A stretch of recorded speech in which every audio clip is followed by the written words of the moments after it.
안녕하십니까. 저작거리에서 바라본 20세기 예술.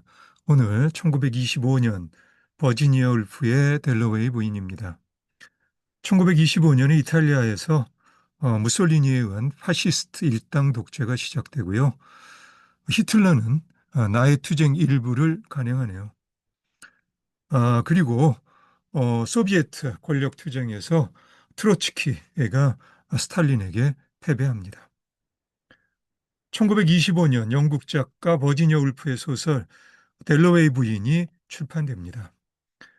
제1차 세계대전 이후 1923년 6월 런던 50대에 접어든 경쾌하고 생기가 넘치는 어치새 같은 느낌이 있는 상류층 클라리사 델러웨이 부인이 저녁 만찬에 쓸 곳을 자신이 직접 사겠다고 생각하면서 시작하는 소설입니다. 버지니아 울프는 이 책의 제목을 시간들, The Hours로 하려 했다 하는데요. 하루 동안에 벌어진 이야기로서 프루스트의 잃어버린 시간을 찾아서나 조이스의 율리시즈와 마찬가지로 저작거리 보통 사람들에게 익숙한 소설적 이야기 구성은 아닙니다. 버지니아 울프가 이 소설에서 이야기를 풀어가는 방식은 보통 의식의 흐름 기법이라고 하는데, 의식의 흐름이란 표현은 1890년 심리학의 원리에서 미국의 철학자 윌리엄 제임스가 알렉산더 베인의 저술에서 받아와서 사용한 것으로요. 제임스의 말입니다. 의식적인 사고를 논할 때 강 또는 시내가 가장 자연스러운 비유입니다. 앞으로 의식적인 사고를 생각이나 의식, 주관적 삶의 흐름이라고 합시다. 그러니까 이 소설은 소설에 등장하는 몇몇 사람의 내면에서 시간의 앞뒤 관계와 상관없이 흘러가는 의식을 따라 울프의 격조 있는 문체로 구성된 20세기 모더니즘 문학의 성과 중 하나로 평가받는 작품입니다. 소설 속에서 말했다, said라는 표현이 누가 누구에게 말한 건지, 혼잣말인지, 아니면 그냥 생각인지 모호하고요. 이야기가 누구의 시점에서 묘사되고 있는지도 명확하지 않아서요. 문장이 그렇게 난해한 건 아닌데도 저작거리 보통 사람들에게 친절하게 다가오는 소설이라기에는 어려움이 많은 그런 소설입니다. 300여 쪽에 달하는 이 소설의 마지막 문장 For there she was. 여기에서 she는 델러웨이 부인이고요. 거기에 그렇게 델러웨이 부인이 있었다가 이 소설의 마지막 문장입니다. 젊은 시절 델러웨이 부인의 연인이었던 피터라는 소설 속의 등장인물이 자신의 내면에서 공포와 환희 혹은 범상치 않은 흥분 같이 복잡한 감정들을 경험하면서 이러한 감정들을 야기한 존재를 생각하며 한 말입니다. 그건 클라리사였군. 그리고 이어지는 마무리 문장이 For there she was 였습니다.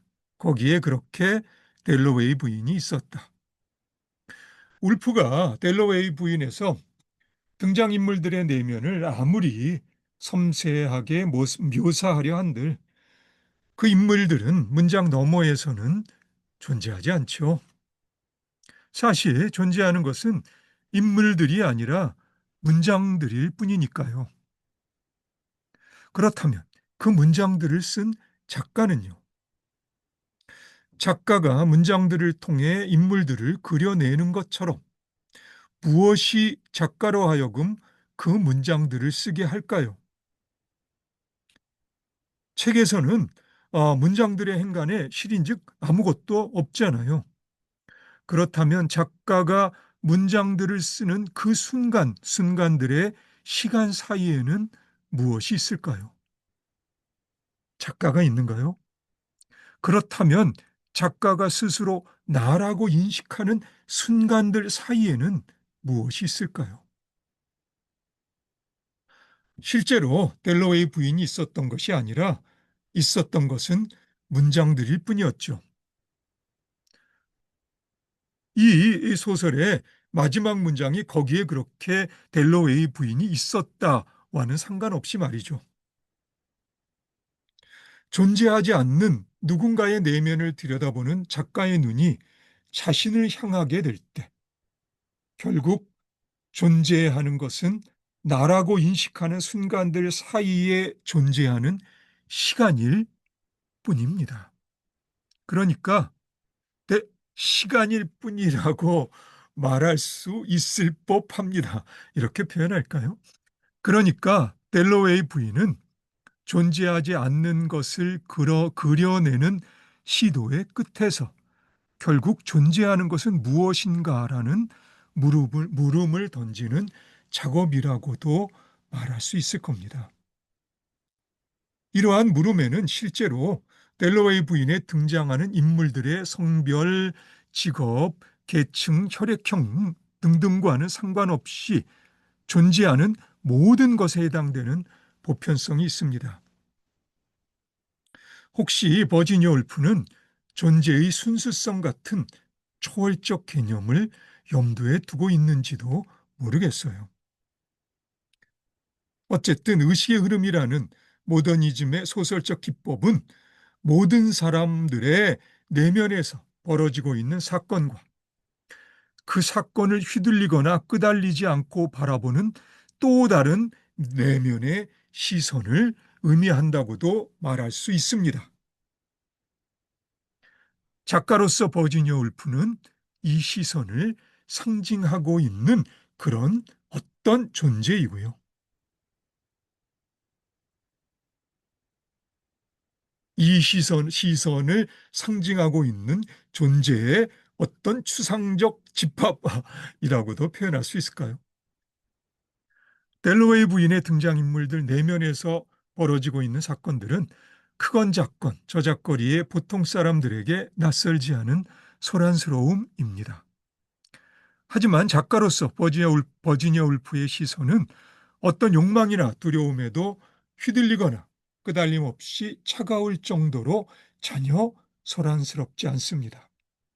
이 점은 프루스트나 조이스 등 소위 의식의 흐름파들의 공통된 작가적 미덕이라고도 할 수 있습니다. 미루어 짐작컨대 이러한 작가들은 그만큼 자신의 내면으로 객관적이고 관찰자적인 시선을 돌리는데 훈련되어 있는 듯 싶기도 하고요. 하지만 저작거리의 평범한 독자들도 그럴 수 있을지는 잘 모르겠습니다. 나를 포함해서 말이죠. 미국의 극작가 에드워드 올비가 1962년에 발표한 희곡 누가 버지니아 울프를 두려워하나는 저작거리의 엄청 소란스러운 감정들과 욕망들이 주저없이 그 민낯을 드러내는 작품입니다. 그런데 왜 제목에 버지니아 울프인가요? 원래는 디즈니 애니메이션 The Three Little Pigs에 나오는 노래 Who's Afraid of the Big Bad Wolf란 노래의 제목을 에드워드 올비가 쓰고 싶었는데 저작권 때문에 그러니까 Who's Afraid of the Big Bad Wolf를 에드워드 올비의 작품의 제목으로 쓰고 싶었는데 에, 원래 디즈니는 저작권이 아주 까다롭잖아요. 저작권 때문에 이렇게 되었다고 합니다.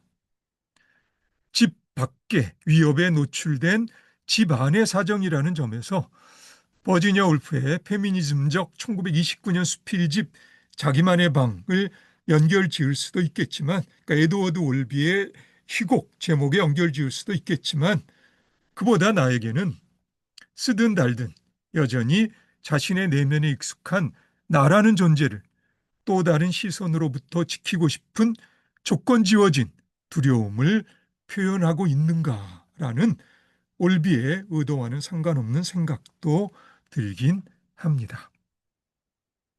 1925년 독일 바이마르 공화국 시절 마나임에서 신직물주의 노이의 자흐리카이트라는 제목으로 미술 전시회가 개최됩니다. 표현주의적 경향의 강세를 보인 독일에서 표현주의에 지나치게 격렬한 개인적 감정의 분출에 반발해서 다다나 초현실주의적 아니면 어느 정도 표현주의적으로 변형된 형태이긴 해도 현실 참여적 경향성을 강하게 드러내는 독일 미술가들의 작품들이 전시됩니다. 그래서 마술적 사실주의라고도 불려요. 이 마술적 사실주의라는 용어는 독일의 미술사학자 프란츠 로가 1925년 자신의 저술 후기 표현주의, 마술적 사실주의, 현대 유럽 미술의 재문제라는 그런 책에서 사용한 것입니다. 그는 우리가 일상의 사물들을 있는 그대로 보게 될 때 그들은 오히려 마법적으로 자신들을 드러낼 거라고 생각합니다. 프란츠 로의 말입니다. 우리를 둘러싸고 있는 객관적인 세상에 침해받지 않은 자율성이 다시금 향유될 것이며 대상 속에 정제되어 내재된 물질의 경이로움이 새롭게 보여질 것이다. 네, 광범위하게 신직물주의 작업들로 분류되곤 하는 작품들로는 미술에서 오토딕스와 게오르게 그로스의 현실 풍자적 성격이 강한 그림들과 칸딘스키나 몬드리안처럼 신지학에 관심이 많았던 막스 베크만의 좀 더 사물과 세상의 본질에 접근하려는 정신성이 강조된 그림들, 그리고 문학에서 1929년 실험성이 강한 브룬 데블린의 소설 베를린 알렉산더 광장, 아니면 좀 더 대중적인 레마르크의 서부전선 이상 없다, 또는 30년 캐스트너의 파비안 같은 소설들, 음악에선 일상의 삶에서 쓸모를 강조하는 실용음악 게브라흐 뮤직을 지향했던 파울 힌데미트와 쿠르트 바일의 작품들, 그리고 연극에서 1927년 극작가 에른스터 톨러의 희곡을 연출가 에르빈 피스카토가 르포르타지적 다큐멘터리 기법으로 무대에 올린 어이쿠 우리 살아있잖아나, 극작가 브레이트가 1918년에 써뒀던 희곡을 다시 손봐 1926년에 무대에 올린 바알 등과 같은 작품들을 포함합니다. 1933년 바이마르 공화국의 몰락과 나치의 독재가 시작되는 시점에서 신직물주의 작가들의 작업들이 독일에서는 사실상 불가능해집니다. 그러면 신직물주의적 그 그림들을 몇 점 볼까요? 예, 오토딕스의 1920년 프라하의 스트리트라는 풍자적인 성격이 강한 그림입니다. 그리고 그로스의 1926년 일식이라는 아주 신랄하게 풍자적인 그런 그림이죠.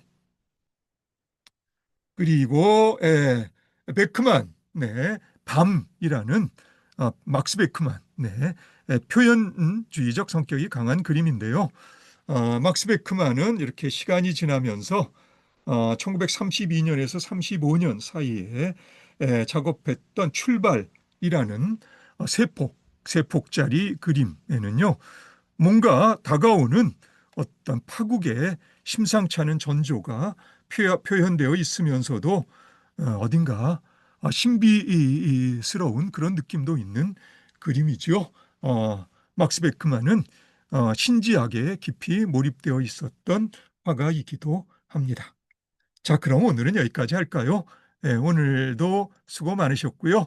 그럼 우리 다음에 다시 만나서 계속 이야기를 함께 나눠보도록 합시다. 수고 많으셨습니다. 다음에 다시 봅시다.